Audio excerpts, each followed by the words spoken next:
नमस्कार, मैं रघुनाथ प्रसाद। आज महापरिनिर्वाण दिवस के अवसर पर भारतीय संविधान के शिल्पकार डॉक्टर B.R. अम्बेडकर साहब को नमन करता हूँ और देश के अनुसूचित जाति, अनुसूचित जनजाति, अन्य पिछड़े वर्ग और अल्पसंख्यक वर्ग से विशेष रूप से अनुरोध करता हूँ कि जिस संविधान ने हमें बराबरी का हक दिया और ये हर तरह का जो मूलभूत अधिकार दिया, उस संविधान से कोई छेड़छाड़ ना हो, इसके लिए हम सभी लोगों को सतर्क रहना है। आए दिन कुछ तत्व जो मनुवाद से प्रेरित हैं, वे इस संविधान की समीक्षा के नाम पर सच अगर पूछिए तो वो संविधान को बदलना चाहते हैं। यदि सामाजिक न्याय के लोग सतर्क रहेंगे, सजग रहेंगे और शांतिपूर्ण तरीके से अपनी बात को रखेंगे, संवैधानिक तरीके से, लोकतांत्रिक तरीके से, तो कोई भी शक्ति इस संविधान को बदलने के लिए आगे नहीं आ पाएगी। ये बहुत बड़ी बात है कि सभी अनुसूचित जाति, अनुसूचित जनजाति को विशेष संवैधानिक संरक्षण दिया गया, रोजगार में, नौकरी में, और साथ ही सामाजिक और शैक्षणिक रूप से जो पिछड़े वर्ग के लोग हैं उनके लिए भी एक संरक्षण दिया गया। आज के इस महत्वपूर्ण दिन पर मैं इस महापुरुष के द्वारा समय समय पर कही गई कुछ महत्वपूर्ण उक्तियों को आपके समक्ष रखना चाहूँगा, ताकि इसे याद करें, समझें और समाज में जागरूकता फैलाएं। बहुत इम्पोर्टेंट कोटेशन इनका है, शिक्षित बनो, संगठित रहो और संघर्ष करो। मैं ऐसे धर्म को मानता हूँ जो स्वतंत्रता, समानता और भाईचारा सिखाता है।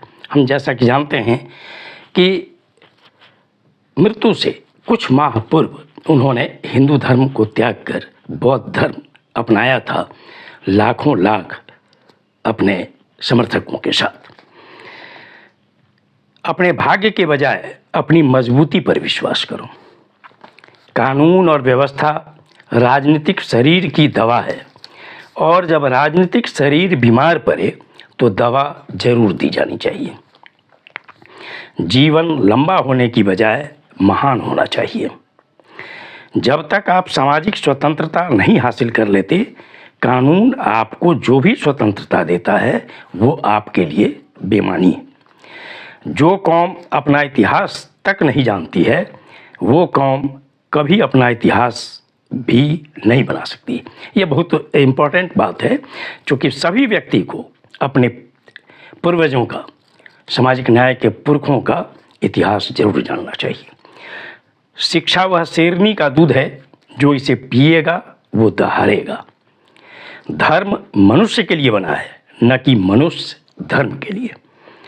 मैं समझता हूँ कि कोई संविधान चाहे जितना अच्छा हो, वो बुरा साबित हो सकता है अगर उसका अनुसरण करने वाले लोग बुरे हों। एक संविधान चाहे जितना बुरा है, वो अच्छा साबित हो सकता है अगर उसका पालन करने वाले लोग अच्छे हो। एक एक कोटेशन निश्चित तौर पर उन्होंने जो कहा है वो सब समाज को जागरूक करने के लिए और आगे बढ़ने के लिए। जो धर्म जन्म से एक को श्रेष्ठ और दूसरे को नीच बताए, वह धर्म नहीं, गुलाम बनाए रखने का षड्यंत्र है। मंदिर जाने वाले लोगों की लंबी कतारें जिस दिन पुस्तकालय की ओर बढ़ेंगी, उस दिन मेरे इस देश को महाशक्ति बनने से कोई रोक नहीं सकता है। राष्ट्रवाद तभी औचित्य ग्रहण कर सकता है जब लोगों के बीच जाति, नस्ल या रंग का अंतर भुलाकर उनमें सामाजिक भ्रातृत्व को सर्वोच्च स्थान दिया जाए। समाज में अनपढ़ लोग हैं, ये हमारे समाज की समस्या नहीं है, लेकिन जब समाज के पढ़े लिखे लोग भी गलत बातों का समर्थन करने लगते हैं और गलत को सही दिखाने के लिए अपनी बुद्धि का उपयोग करते हैं, यही हमारे समाज की समस्या है।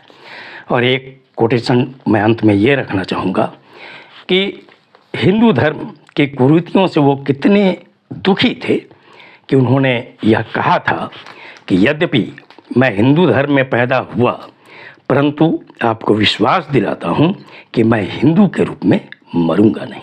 और यह उन्होंने सत्य कर दिखाया जब मृत्यु से कुछ माह पूर्व उन्होंने बौद्ध धर्म की दीक्षा ले ली। पुनः मैं सामाजिक न्याय के लोगों से अनुरोध करना चाहूँगा कि इस महापुरुष को सच्ची श्रद्धांजलि यही होगी कि हम उनके दिखाए मार्गों को अपने समाज में फैलाएं, और यही इस देश के हित में है। ये वीडियो आपको अच्छा लगा हो तो निश्चित तौर पर लाइक करें, शेयर करें।